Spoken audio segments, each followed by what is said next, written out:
आज की ताज़ा तरीन हेडलाइंस। पाकिस्तान ने ईरान समेत मगरिबी समत से आने वाली तमाम परवाजों की मॉनिटरिंग शुरू कर दी।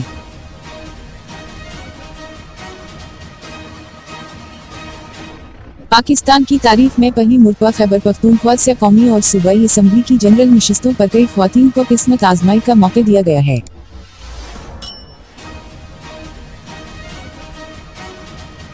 साबिक सदर आसिफ जरदारी का कहना है कि NA 127 से बिलावल भुट्टो जरदारी को पहले MNA और फिर वजीर आजम बनाएंगे।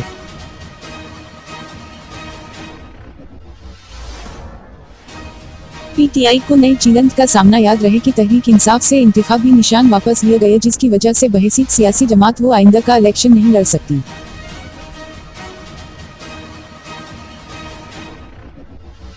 पाकिस्तान की साबिक वजीर खारजा हना रबानी खर ने बलूचिस्तान में ईरानी हमले पर कहा है कि ऐसा हमला ईरान की बौखलाहट और तन्हाई को जाहिर करता है। ईरान दुनिया में पहले ही तन्हा है और पाकिस्तान उसकी मदद करता है।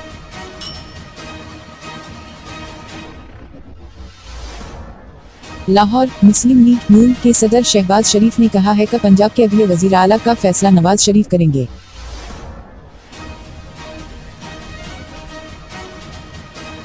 पाकिस्तान ने बलूचिस्तान पर हमले के जवाब में ऑपरेशन मरबर संचार के जरिए ईरान को जवाब दे दिया।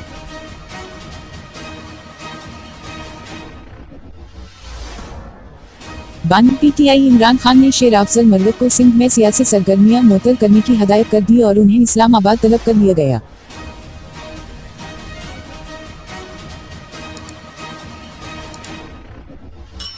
कराची में भाई ने छरी के वार से बहन और भांजे को जख्मी कर दिया। पुलिस के मुताबिक वाकया घरेलू रंजिश की बना पर पेश आया। छरी के वार से जख्मी 18 साला अली की हालत तशवीशनाक है।